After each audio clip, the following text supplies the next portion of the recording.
जगण्याचा साधा मंत्र तुकोबारायांनी सांगितला, अहंकार गेला तुका म्हणे देव झाला, आणि अहंकार आला तुका म्हणे वाया गेला. अहंकार आला का समजायचं आपली गाडी रुळाला लागली, आणि अहंकार गेला की आपण समजावं हा आता आपण देव झालो. रंग म्हटलं का वेगवेगळे रंग तुमच्या माझ्या समोर येतात, लाल, हिरवा, निळा, पिवळा, अगदी वेगवेगळे. सण समारंभांमध्ये, अगदी उत्सवांमध्ये गुलाल म्हटलं का एकाच रंगाचा गुलाल तुमच्या माझ्या समोर यायचा.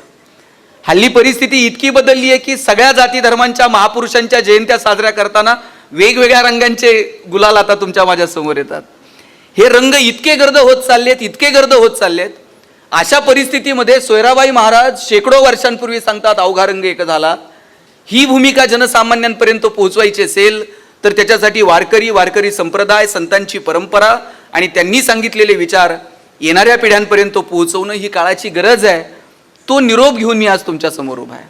काय परिस्थिती आहे, आणि शेकडो वर्षांपूर्वी आपलं दुःख व्यक्त करत असताना याच सोयराबाई महाराजांचे पती सांगतात, उंबरठ्यासी कैसे येशू आम्ही जातीहीन, रूप तुझे कैसे पाहू त्यात आम्ही दीन. स्वतःची भावना व्यक्त करताना ते हळहळतात, व्याकुळतात, आणि ती भावना अशी व्यक्त करतात की अरे आम्हाला तुझ्या उंबरठ्याजवळ यायचा सुद्धा अधिकार नाही. काय भावना आहे. आणि हे दुःख व्यक्त करताना चोखोबा महाराज हे सुद्धा सांगतात, आम्ही आमच्या भक्तीच्या जोरावरती आम्ही आमचा असा अधिकार प्राप्त करू की अरे अबीर गुलाल उधळीत रंग, नाथा घरी नाचे माझा सखा पांडुरंग. पांडुरंगा तुला आमच्या दारात येऊन नाचावं लागेल. आणि हे दुःख ज्या चोखोबा महाराजांनी व्यक्त केलं, त्या चोखोबा महाराजांची पत्नी असणाऱ्या सोयराबाई महाराज त्या सांगतात, मी तू पण गेले वाया पाहता पंढरीच्या राया. काय सांगू देवा, तुला पाहिलं आणि मी उरलो नाही, तू उरला नाही. खरं हा सगळा रंग कधी एक होईल माहिती आहे? त्याच्यासाठी मी तू पण वाया जायला हवं. मी उरायला नको, तू उरायला नको. हा भेदाभेद जेव्हा नष्ट होईल तेव्हा आम्हाला सगळा रंग एक झाल्यासारखा वाटेल. आणि म्हणून जगण्याचा साधा मंत्र तुकोबारायांनी सांगितला, अहंकार गेला तुका म्हणे देव झाला, आणि अहंकार आला तुका म्हणे वाया गेला. अहंकार आला का समजायचं आपली गाडी रुळाला लागली, आणि अहंकार गेला की आपण समजावं हा आता आपण देव झालो. किती साधं सांगितलं तुकोबारायांनी. तुम्ही सगळ्या संतांच्या परंपरेकडे बघा. सगळ्यांनी मोबाईल ठेवून द्या, मोबाईलकडे बघू नका. ते मोबाईलचं इतकं अवघड झालंय माहितीये का. माणसं कमालीची अस्वस्थ आहेत. 1 तास सुद्धा आपण मोबाईल शिवाय बसू शकत नाही. म्हणजे पूर्वी जर पाहुणे घरी आले आणि आई जर चहा घेऊन गेली तर पाहुणा किमान बोलायचा, हो पाऊस आहे का, पाणी आहे का, पीक आहे का, गणेश कितवीला आहे, कावेरी कितवीला आहे, तुला मार्क बिर्क किती पडले. पाहुण्याला किमान बोलायला वेळ होता. आता मी बघतोय घरात पाहुणा आला आणि आई चहा घेऊन गेली, पाहुणा असलं काहीच विचारत नाही, हो पाऊस आहे का आणि पाणी आहे का. ते आल्याबरोबर विचारताय तुमच्याकडं छोट्या पिनचा चार्जर आहे का. ते अस्वस्थ आहे. आणि त्याच्या अस्वस्थतेचं कारण काय माहितीये, त्याच्या मोबाईलची बॅटरी लो आहे. माणसं बोलत नाहीत, कमालीची व्यस्त आहेत.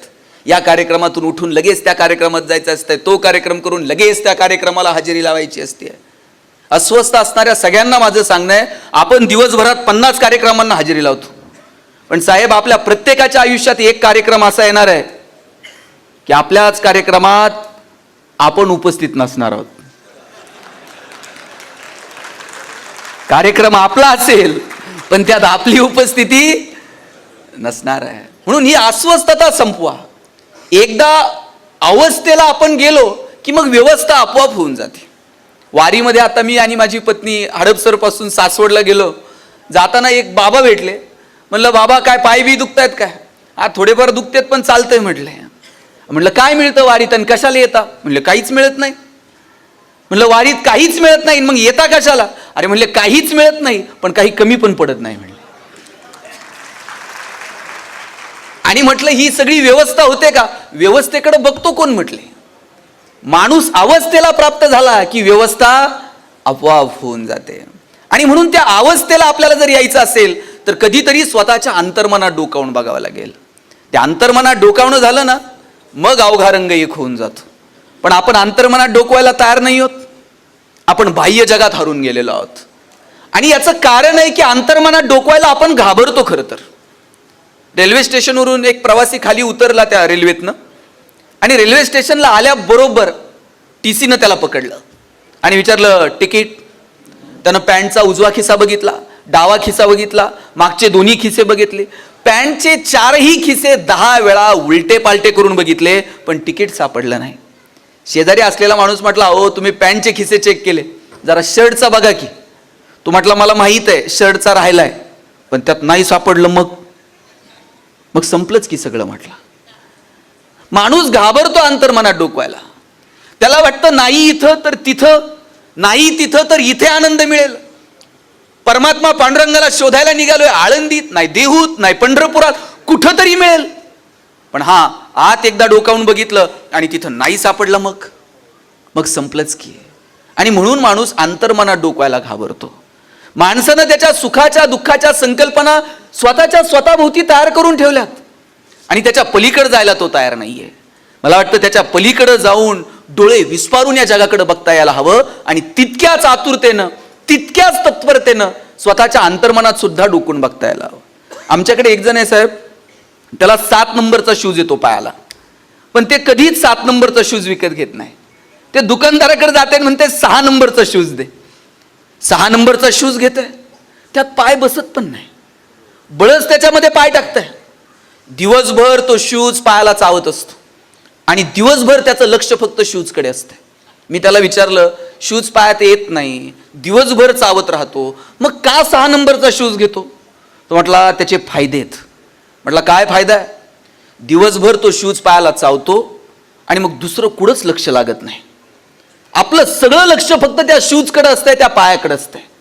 जगातली इतर दुःख दुःखच वाटत नाही, एकमेव दुःख असतंय पायाला चावणारा शूज. बसमध्ये बसलं, जागा मिळाली नाही तरी काय वाटत नाही. ऑफिसला गेलं, साहेब रागवले तरी काही वाटत नाही, कारण आपलं लक्ष असतंय शूजकडे. दिवसभर त्या दुःखात मी अडकून असतो. आणि म्हटलं मग सुख कधी? म्हटलं सुख घरी गेल्यानंतर, संध्याकाळी जेव्हा शूज पायातनं काढतो, असं वाटतंय सगळ्या जगाचं सुख आपल्या वाट्याला. आपल्या सुखाच्या दुःखाच्या संकल्पना इतक्या पानसट आणि पाचगळ करून टाकल्यात. अरे दुःख काय, सुख काय, आनंद काय, हे सगळं जर बघायचं असेल तर थोडस संत साहित्याकडे बघावं. चिडलेले, रागवलेले ज्ञानोबा एकदाच चिडले, एकदाच रागवले, ताटी लावून बसले, आणि ताटी लावून बसणाऱ्या ज्ञानोबारायांना हाक मारली मुक्ताईनं, चिंता क्रोध मागे सारा, ताटी उघडा ज्ञानेश्वरा. मुक्ताईनं हाक मारली आणि ज्ञानेश्वरी सारखा महान ग्रंथ तुमच्या माझ्या समोर आला. एवढ्या अनाथ यातना, कितीतरी यातना, दुःख, कितीतरी संकट सहन केली, पण ज्ञानोबा त्या संकटाचा, त्या दुःखांचा साधा उश्वास सुद्धा ज्ञानेश्वरीमध्ये व्यक्त करत नाहीत. किती दुःख. इंद्रायणीमध्ये आंघोळीला गेले, लोकांनी आंघोळ करू दिली नाही. दगडधोंडे घेऊन लोक मागे लागले. कुठे भिक्षा मागायला गेले तर ज्ञानोबरायांना लोकांनी भिक्षा दिली नाही. मांडे भाजायला खापर मागितलं तर लोकांनी खापर दिलं नाही. आणि एवढं सगळं दुःख सहन करून सुद्धा ज्ञानोबराय कुठे ते दुःख आपल्या साहित्यामध्ये, ज्ञानेश्वरीमध्ये कुठे व्यक्त करताना दिसतात? कुठे कुठे नाही. अरे मागायची वेळ आली भगवंताकडं, आणि ज्ञानोबराय म्हटले, जो जे वांछील तो तेला हो प्राणी जात. काय मनाचा मोठेपणा आहे हो. संतांच्या ठिकाणी जो मनाचा मोठेपणा आहे ना, त्यातला किंचितचा जरी मनाचा मोठेपणा आपल्या ठाई आला तर आपल्या सगळ्यांचं जगणं सुंदर होऊन जाईल. पण दुर्दैवानं तो मोठेपणा आमच्या ठाई येत नाही. आमच्याकडे गावात वाघ आला होता. वाघ आल्यानंतर तुम्ही कडी लावून घरात बसताल का चौकात जाऊन बसाल? सगळं गाव कडी लावून घरात बसलंय, आणि एकच पठ्ठ्या चौकात जाऊन बसला होता. घरातले शोधत होते हे गेलंय कुठं. रानात, वनात, शेतात, उसात, हिरीव, इकडं तिकडं, बांधा, सगळीकडे शोधलं, पण हे काय सापडेना. शेवटी कंटाळून घरातली सगळी मंडळी घराकडे निघाली आणि पठ्ठ्यात चौकात बसलेला बघितला. म्हणले, अहो सगळीकडे शोधलं तुम्हाला आणि तुम्ही चौकात बसलाय. तुम्हाला माहित आहे गावात वाघ आलाय? हे म्हणताय वाघ आलाय म्हणून तर मी चौकात बसलोय. ते म्हणले वाघ तुम्हाला खाईन? ते म्हणला खाईन. वाघानं मला खाल्लंच पाहिजे म्हणून तर मी चौकात बसलोय. ते म्हटले का? अरे म्हटले, जेव्हा वाघ मला खाईन तेव्हा त्याच्या तोंडाला माणसाचं रक्त लागल, आणि एकदा का त्याला माणसाची चटक लागली मग तर ते आमच्या भावकीला खाते का नाही. म्हटलं काय मनाचा मोठेपणा आहे हा. आणि इकडे ज्ञानोबराय म्हणतात, जो जे वांछील तो ते लाहो प्राणी जात. काय संतांचा विचार आहे हो. मला हेवा वाटतो. मला दोन वक्ते या जगात फार आवडतात. एक भगवान श्रीकृष्ण आणि दुसरे ज्ञानोबराय. ज्ञानोबरायांनी ज्ञानेश्वरी सांगितली. ज्ञानोबराय वक्ते आहेत. सच्चिदानंद बाबा लेखकू झाला. ज्ञानोबरायांनी ज्ञानेश्वरी सांगितली आणि सच्चिदानंद बाबांनी ती लिहिली. भगवान श्रीकृष्णाने गीता सांगितली. गीता कुठे सांगितली हो? कुठे सांगितली? कुरुक्षेत्रामध्ये. असं छान ऑडिटोरियम होतं का? कृष्णाला उभं राहायला डायस आहे, छान माईक आहे, आणि सगळ्या कौरव पांडवांना सांगितलं आता तुम्ही शांत पद्धतीनं बसून घ्या आपापल्या चेअरवरती, ज्यांना जागा नाही ते वरती जाऊन बसा. आणि मग भगवान श्रीकृष्णाने गीता सांगायला सुरू केली. असं झालंय का? अरे भगवान श्रीकृष्ण गीता सांगतात कुरुक्षेत्रामध्ये, जिथे आत्ता शंख फुंकले जातील, जगातले सगळे महान योद्धे एकमेकांवर तुटून पडतील, मृत्यूचा असा तांडव उभा राहील, रक्ताचे पाट वाहतील, आणि अशा परिस्थितीमध्ये भगवान श्रीकृष्ण सांगतात, अर्जुना ऐक मला काय म्हणायचं. काय अफाट सामर्थ्य असलं पाहिजे भगवान श्रीकृष्णाच्या वक्तृत्वाचं. आणि या वक्तृत्वानं तुमच्या माझ्या मनावरती हजारो वर्ष गारूड घातलं. याचं कारण काय माहितीये? भगवान श्रीकृष्ण हे कर्माला प्राधान्य देतात. स्वतः रणांगणामध्ये उभेत, स्वतः अर्जुनाच्या रथाचं सारथ्य करतात, आणि म्हणून त्यांना अधिकार आहे सांगायचा, ओढ अर्जुना उचल शस्त्र, मी आहे तुझ्या सोबत, इथंच रथावरती तुझं सारथ्य करायला. तुम्ही एक कल्पना करा बरं, भगवान श्रीकृष्ण असे समुद्रामध्ये झोपलेले आहेत, लक्ष्मी माता पाय चेपतायत, वरतून शेष नाग अशी सावली धरू नये, आणि मग कृष्णानं म्हणावं, अर्जुना शस्त्र उचल बरं, बघ बरं ते युद्धाचं कसं काय करायचं ते. अर्जुन म्हटला असता, देवा तुम्ही झोपा, आपण जरा निवांत विचार करू युद्धावरती काय करायचं. भगवान श्रीकृष्ण स्वतः सारथ्य करतात, आणि म्हणून त्यांच्या सांगण्याला ते महत्व प्रदान झालं, आणि म्हणून हजारो वर्ष ती गीता तुम्हाला मला मार्ग दाखवू शकली. हे सामर्थ्य वक्तृत्वातलं. आणि दुसरे वक्ते आहेत ज्ञानोबराय. काय सामर्थ्य हो? ज्ञानोबरायांनी म्हणावं तर अवधान ऐकले दिजे, मग सर्व सुखाची पात्र होईजे, हे प्रतिज्ञोत्तर माझे उघड आहे का. ज्ञानोबराय म्हणतात, एकदा माझ्याकडे लक्ष देऊन बघा, आणि मी प्रतिज्ञा घेऊन सांगतो, सगळी सुख तुमच्या दारात लोळण घेतील. काय कमालीचा आत्मविश्वास आहे. तुम्ही ज्ञानोबरायांचं साहित्य बघा, ज्ञानोबरायांची भाषा बघा, ज्ञानोबरायांचं बोलणं बघा, तुम्ही ज्ञानोबरायांचं पसायदान बघा, फक्त आणि फक्त प्रेम. जिथे मी तू पण नाहीच आहे, जिथे अहंकार नाहीये, जिथे फक्त आणि फक्त प्रेम आहे, हे साहित्य आहे साधू संतांचं. मला वाटतं ते साहित्य आपण अभ्यासायला हवं. ज्ञानोबरायांचं जे पसायदान आहे, पसायदानातला पहिला शब्द काय? पहिला शब्द आता. आता हा निर्वाणीचा शब्द आहे, आता हा निरोपाचा शब्द आहे. ज्ञानोबराय शब्दानं पसायदानाची सुरुवात करू शकले असते. आता ऐवजी किंवा पण, परंतु, म्हणून, किंबहुना कोणताही शब्द वापरता आला असता. पण ज्ञानोबराय पसायदानाची सुरुवात करताना पहिला शब्द वापरतात, आता. आता का? आता हा निरोपाचा शब्द आहे. तुम्ही सगळे श्रोते कार्यक्रम संपल्यानंतर विठ्ठलरावांना भेटाल आणि जाताना म्हणाल, आता येतो. आता हा निरोपाचा शब्द आहे. ज्ञानोबराय जायला निघाले, आणि मग ज्ञानोबरायांनी साकडं घातलं, आता. बरं, आता पांडुरंगा म्हणू शकले असते, आता विठ्ठला म्हणू शकले असते, पण जात धर्म पंथ या सगळ्यांच्या पलीकडे जाऊन जो कोणी या विश्वाचा रचनाकार आहे, माऊलींनी त्याला साकडं घातलं, आता विश्वात्मके देवे. काय मजा आहे. आणि पहिलं मागणं कुणासाठी मागतो आपण? तुम्हाला जर मागायची वेळ आली भगवंताकडं, तुम्ही कुणासाठी मागाल पहिलं? एकतर पहिलं आपल्यासाठी. फार जर मोठं मन असेल तर नवरा बायकोसाठी, बायको नवऱ्यासाठी, दोघं मिळून पोरांसाठी, फार फार तर मेहुण्यासाठी, मेहुणीसाठी. याच्या पलीकडे आपली मजल जात नाही. ज्ञानोबरायांना मागायची वेळ आली, आणि ज्ञानोबराय म्हटले, जे खळांची व्यंकटी सांडो. ज्ञानोबराय असंही म्हणू शकले असते, जे खल आहेत ते मरो. कारण इकडे भगवान श्रीकृष्ण सांगतात जे दुर्जन आहेत, अर्जुना उचल शस्त्र आणि संहार कर यांचा. ज्ञानोबराई म्हणू शकले असते जे खल आहेत ते मरो, पण ज्ञानोबराय मरो म्हणत नाहीत. ज्ञानोबराय म्हणतात जे खळांची व्यंकटी सांडो. आणि पुढचा शब्द तर माऊली इतका गोड वापरलाय, जे खळांची व्यंकटी सांडो तया सत्कर्मी रती वाढो.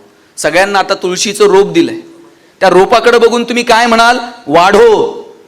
आणि रोप जर नसतं आणि नुसती मंजिरी जर त्यात टाकलेली असती तर तुम्ही काय म्हटले असते? रुजो.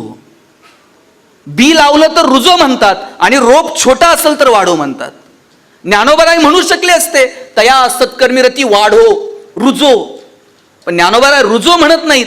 त्यांना माहित आहे वाईटातला वाईट माणूस जरी असला तरी त्याच्यामध्ये थोडी तरी सत्कर्माची वृत्ती शिल्लक आहे. आणि म्हणून ज्ञानोबराय म्हटले तया सत्कर्मी रती वाढो. भूता परस्परे पडो मैत्र जीवांचे. मैत्र जीवांचे आत्ता तुम्ही मी फ्रेंडशिप डे साजरे करायला लागलो. ज्ञानोबराय शेकडो वर्षापूर्वी म्हणतात मैत्र जीवांचे. काय काय संकल्पना आहे. मला वाटतं ह्या संकल्पना, हे प्रेम जोपर्यंत डोळ्यात आहे ना तोपर्यंतच आपण माणसं आहोत. रंगांमधली विविधता आम्ही समजू शकतो, वेगवेगळ्या रंगांमधली विविधता सर्वमान्य आहे. पण रंगांमध्ये आता विषमता आली, रंगांमध्ये आता क्रोध आला, रंगांमध्ये आता द्वेष आला, रंगांमध्ये आता संताप आला. आणि म्हणून सांगण्याची वेळ आली आहे अवघा रंग एक आहे. हा संताप, हा क्रोध, हा आक्रोश, रंगांमधली विषमता, या सगळ्याला थोडंसं बाजूला ठेवता येईल का? माणूस म्हणून आम्ही जोपर्यंत डोळ्यात प्रेम आणि हृदयात वात्सल्य तोपर्यंत आपण माणसं आहोत. ज्या दिवशी डोळ्यातलं प्रेम संपलं, हृदयातलं वात्सल्य संपलं, त्या दिवशी समजावं आता आपण माणूस उरलो नाही, आता आपण यंत्र होत चाललेलो आहोत. आपण माणूस आहोत हे एकमेकांना सांगण्याची वेळ आहे. मला वाटतं किती कमालीचे बदल होत चाललेत सगळ्या बाबतीमध्ये. विषमता. मी ज्या गावात राहतो, माझ्या गावामध्ये साहेब MH14 पासिंगची गाडी आली होती. MH14 म्हणजे जरा बऱ्यापैकी सधन भाग आहे. MIDC मुळे वगैरे परिस्थिती बदलली आणि गावाकडे MH14 पासिंगची गाडी आली आणि गाडीच्या ड्रायव्हरनं अशी काच खाली घेतली आणि एका लहान मुलाला विचारलं पारगाव कुठे आहे? बरं गाडी पारगावातच आहे. पोराला विचारलं पारगाव कुठे आहे? पोरगं म्हटलं पारगाव ना, हां 10 किलोमीटर पुढे जाऊ वडगाव येत आहे, तिथं विचारा कोण पण सांगेल पारगाव. मी पळत गेलो, म्हटलं खोटं का सांगितलं? म्हणला MH14 आहे. काय कमी आहे म्हटलं, जाऊ द्या पुढं येतंय की परत मागं. साहेब ही गरिबी आणि श्रीमंतीच्या संघर्षाची सुरुवात आहे. पुण्यामध्ये एका माथी फिरून रात्रीत पार्किंग मधल्या 50 गाड्या पेटून टाकल्या. पोलिसांनी विचारलं का पेटवल्या? म्हटलं आपल्याला घेता येत नाही, पेटून टाकल्या. काय करायचे ते करा म्हटलं. ही गरिबी आणि श्रीमंतीच्या संघर्षाची सुरुवात आहे. एक वेळ तुम्हाला 2 जातीतले वाद मिटवता येतील, 2 धर्मातले वाद मिटवता येतील, 2 गावातले वाद मिटवता येतील, 2 देशातले वाद मिटवता येतील, 2 बांधावरचे वाद मिटवता येतील, 2 राजकीय 4 राजकीय पक्षातले वाद मिटवता येतील. मिटतात की. पण एकदा गरिबी आणि श्रीमंती जर सुरू झालं साहेब ते कुणालाही परवडणार नाही. आणि म्हणून ही विषमता दूर करायची असेल तर आम्हाला डोळे विस्पारून जगाकडे बघावं लागेल, कधीतरी स्वतःच्या अंतर्मनात डोकावून बघावं लागेल. बदलांची सुरुवात आम्हाला आमच्यापासून करता येईल का, यासाठी साधू संतांच्या विचाराकडे आम्हाला घेऊन जावं लागेल. ज्ञानोबा तुकोबा, काय फरक आहे ज्ञानोबरायांच्यात आणि तुकोबारायांमध्ये? किंचितचा फरक आहे. ज्ञानोबरायांनी थोडंसं गोड सांगितलंय, कानात सांगितलं बाबा असं नाही असं वाग, तसं नाही तसं वाग. साहेब ज्ञानोबराय कानात सांगतात आणि तुकोबराय कानाखाली लावून सांगतात हे असं नाही असं. काय असेल ते एवढा थोडा साधा फरक आहे. मला वाटतं हे छोटे छोटे फरक समजावून घ्यावेत आणि येणाऱ्या पिढ्यांपर्यंत संतांचे विचार नेऊन पोचवता येतील का यासाठी प्रयत्न करावेत. कुठे भगवंत, कुठे परमेश्वर? ना मंदिर में, ना मस्जिद में, ना एकांत निवास में, ना मूर्त में, ना तीर्थ में. कबीरांनी किती सुंदर सांगितलं, मोको कहा ढूंढे रे बंदे मैं हूं तेरे पास. मला कुठे कुठे शोधतोय तू? मी तुझ्यात आहे, मी तुझ्या जवळ आहे. फक्त तो विश्वास तुझ्याकडे असला पाहिजे. आणि दुर्दैवानं तो विश्वास आमचा उरलेला नाहीये. हा विश्वास येणाऱ्या पिढ्यांमध्ये निर्माण करायचा असेल तर मागे डोकावून बघावं लागेल तुकोबारायांच्या गाथेत आणि ज्ञानोबरायांच्या ज्ञानेश्वरीमध्ये, सकळ संतांच्या चरित्रामध्ये, सकळ संतांच्या साहित्यामध्ये आम्हाला डोकावून बघावं लागेल की आम्हाला आमचा भगवंत, आम्हाला आमचा परमेश्वर कुठे सापडतो. पण हल्ली आम्हाला तो शोध, ते सगळं दाखवण्यासाठी करायचं. भक्ती परमार्थ हा मुळात दाखवण्याचा विषयच नाही आहे, तो अनुभूतीचा विषय आहे. पण आम्हाला तो दाखवण्यामध्ये इंटरेस्ट आहे. मी तुम्हाला सगळ्यांना विचारतो, तुम्हाला आनंदी, किती जणांना आनंदी राहायचंय बरं इथं बसलेल्यांपैकी? ज्यांना आनंदी राहायचंय त्यांनी अशा हातवर करायच्या, आणि ज्यांना कमी आनंदी राहायचंय त्यांनी असे असे. किती जणांना आनंदी राहायचंय? सगळ्यांना नाही, किती जणांना? शब्बास, घ्या हात खाली. सगळ्यांना आनंदी राहायचं. मी तुम्हाला दुसरा प्रश्न विचारतो, तुम्हाला आनंदी राहायचंय की तुम्ही आनंदी आहात हे जगाला दाखवायचंय? खरं खरं सांगायचं. आनंदी ते फार सोपं आहे.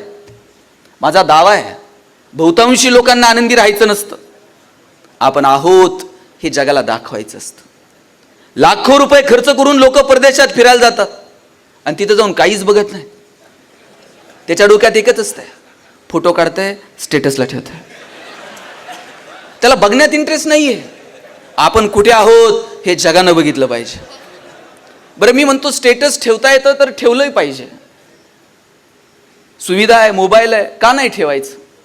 स्टेटस ठेवलंच पाहिजे. पण खरं दुःख कधी माहितीये? ज्याच्यासाठी ठेवलं त्यानं जर बघितलं नाही ना, असं वाटतंय जगातलं सगळं दुःख आपल्या वाट्याला आलं. हल्ली परमार्थात पण ते सुरू केलं आहे. भक्ती विक्ती आमच्या अंतर्मनाचा विषय आहे, अंतर्मनाची कॅरेक्टरिस्टिक आहे. पण आम्हाला ते दाखवण्यासाठी. साधा एक तुम्हाला दृष्टांत सांगतो. एक महाराज रोज जपमाळ जपायचे आणि त्यांचे सेवेकरी, त्यांचे सगळे अनुयायी सेवेत असायचे महाराजांच्या. दूधवाला दूध द्यायला आला की त्यांचे शिष्य उठायचे, दूध घ्यायला जायचे, सगळी कामं त्या शिष्यांनी करायची. इथं अनेक महिला उपस्थित आहेत. मला सांगा, दूधवाला जर तुमच्याकडे दूध द्यायला आला, तुमचं लक्ष कशाकडे असतंय? दुधाच्या मापाकडे असतंय. ते पण लक्ष तुमचं पहिल्या मापाकडे नसतं, त्याच्यानंतर ते वरतून एक फुकटची धार ओततो. आपलं लक्ष त्या दुसऱ्या धारेकडे असतंय, त्यानं ती ओतली का? महाराजांचा शिष्य दूध द्यायला गेला, दूधवाल्यानं कधीच दुसरी जी धार आहे स्वखुशीनं ओतायची, ती कधीच त्या दूधवाल्यानं ओतली नाही. महाराजांना वाटायचं की सगळे दूधवाले एक वरतून एक धार ओततात, हा कधीच ओतत नाही. महाराज असे बसलेले होते. एक दिवशी महाराज स्वतःच दूध घ्यायला उठले. दूधवाल्यानं काटोकाट माप दिलं, पण दुसरी धार काय ओतली नाही. तेवढ्यात एक लहान पोरग तिकडून आलं आणि ही दूध द्यायला यायची ती गवळण होती, तिचं नाव होतं चंद्रा. आणि ही चंद्रा जेव्हा दूध द्यायला लागली, महाराजांचं लक्ष होतं फक्त पहिलं माप ओतलंय, दुसरं माप काय ओतलं नाही. लहान पोरग आलं आणि त्या लहान पोरानं हाक मारली, मावशी जरा दूध देशील?